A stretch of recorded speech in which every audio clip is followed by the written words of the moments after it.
여러분은 팔자를 믿으시나요? 아마 누구나 한 번쯤은 이런 말을 들어봤을 겁니다. 에휴, 그건 다 팔자야. 내 팔자가 왜 이러냐, 이런 말들. 시험에 떨어졌을 때, 갑자기 좋은 기회가 찾아왔을 때, 혹은 노력해도 잘 안 풀릴 때 우리는 흔히 팔자라는 말을 꺼냅니다. 팔자란 도대체 무엇일까요? 정말 인간의 삶이 태어난 순간부터 정해져 있는 걸까요? 아니면 단지 우리가 만든 위로의 언어일 뿐일까요? 오늘은 팔자라는 개념을 역사, 심리, 사회적 관점에서 한번 풀어보면서 함께 생각해 보겠습니다. 팔자란 무엇일까요? 팔자라는 말은 본래 명리학에서 비롯되었습니다. 사주팔자라고 부르죠. 사람의 생년월일시, 즉 태어난 순간의 천체와 기운이 그 사람의 인생을 결정한다는 믿음입니다. 조선시대에도 사주를 보는 관습은 널리 퍼져 있었습니다. 혼인을 정하거나 벼슬길에 오르기 전 사주를 반드시 본 기록들이 있습니다. 서양에서도 비슷한 생각이 있었습니다. 점성술이나 별자리 운세가 바로 그것입니다. 고대 로마나 그리스에서는 황제의 출생 별자리를 보고 나라의 운명을 예측하기도 했습니다. 문화는 달라도 인간의 삶은 태어난 순간에 의해 정해진다는 생각은 동서양을 막론하고 오래전부터 이어져 왔던 겁니다. 그럼 왜 사람들은 팔자라는 개념을 만들었을까요? 세상은 언제나 불확실합니다. 비가 언제 올지, 전쟁이 일어날지, 농사가 흉년일지 풍년일지 아무도 알 수가 없었습니다.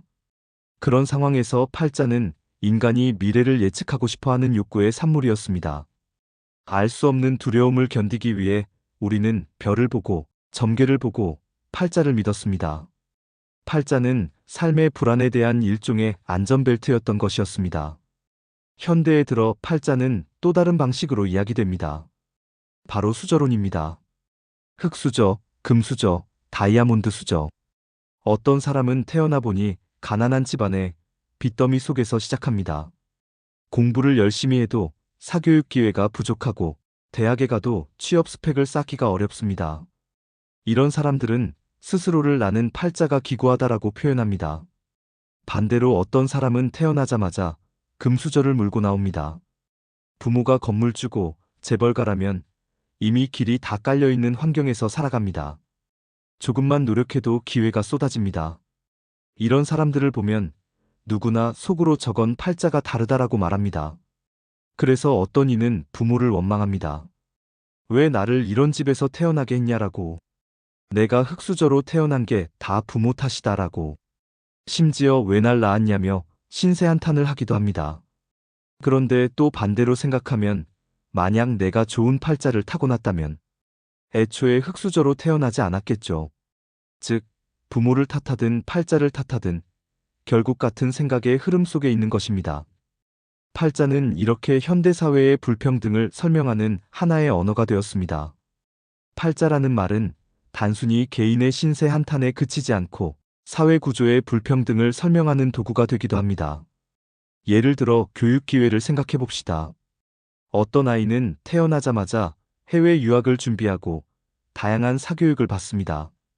반면 어떤 아이는 교재 살 돈조차 없어 독학으로 버텨야 합니다. 이 차이는 단순한 노력의 문제가 아니라 태어난 순간부터 주어진 환경의 차이입니다.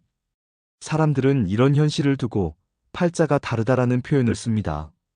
그렇다면 과학과 심리는 팔자를 어떻게 설명할까요? 첫 번째는 확증 편향입니다. 우리는 자신이 믿는 것과 맞아떨어지는 사건만 기억하고 그렇지 않은 건 쉽게 잊습니다. 예를 들어 사주에서 당신은 올해 재물운이 좋다라는 말을 들었다고 합시다. 그 해에 작은 돈이 들어와도 맞았다 하고 기억합니다. 하지만 돈이 새어나간 일은 대수롭지 않게 여기며 잊어버립니다. 이렇게 선택적 기억이 팔자가 들어맞는 것처럼 느끼게 합니다. 두 번째는 자기실현적 예언입니다. 좋은 운세를 들으면 자신감이 생겨 행동이 달라지고 그 결과 실제로 좋은 일이 생깁니다. 반대로 올해는 재물운이 없다라는 말을 들으면 위축되고 기회를 피하다가 실제로 손해를 볼 수도 있습니다.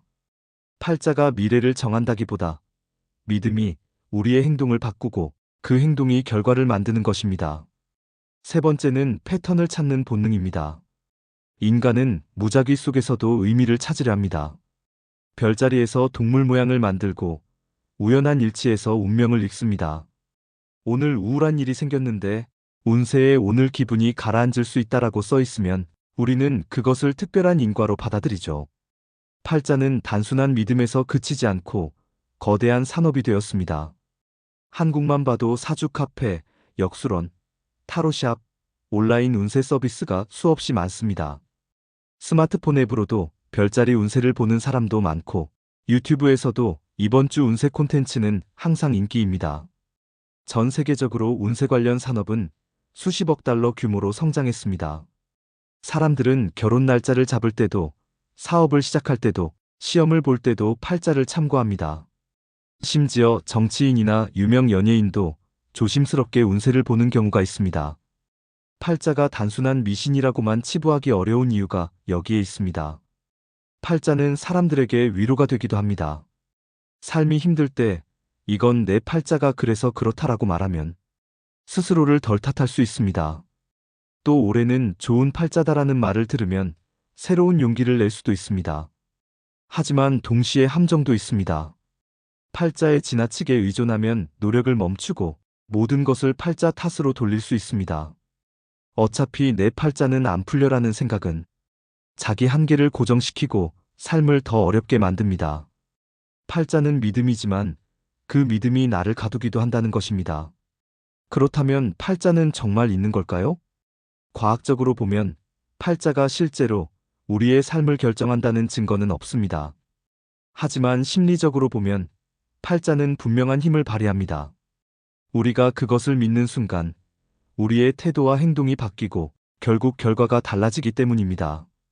팔자는 삶을 해석하는 오래된 언어이자 인간이 불확실성을 견뎌내는 방식입니다. 믿는 사람에게는 위로와 용기를 주고 믿지 않는 사람에게는 미신으로 보이기도 합니다. 하지만 분명한 건 내 인생의 선택은 결국 내 몫이라는 사실입니다. 팔자가 내 길을 정한다기보다 내가 선택하는 행동이 내 팔자를 만들어갑니다. 팔자는 인간이 만든 오래된 언어이자 불확실한 세상을 견디는 도구입니다. 믿으면 위로가 되고 때로는 용기를 주기도 하지만 맹신하면 스스로를 가두는 족쇄가 될 수도 있습니다.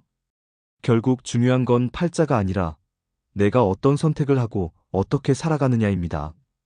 팔자는 출발선일 뿐 결승선은 내 발걸음이 정하는 것이죠. 여러분은 팔자를 얼마나 믿으시나요? 혹시 지금도 내 팔자는 원래 이래라고 스스로를 제한하고 있지는 않으신가요? 여러분의 생각과 경험을 댓글로 남겨주세요. 오늘 지식하우스는 팔자는 정말 있는 걸까? 라는 주제로 이야기해봤습니다. 내용이 흥미로우셨다면 구독과 좋아요 꼭 부탁드립니다. 시청해주셔서 감사합니다.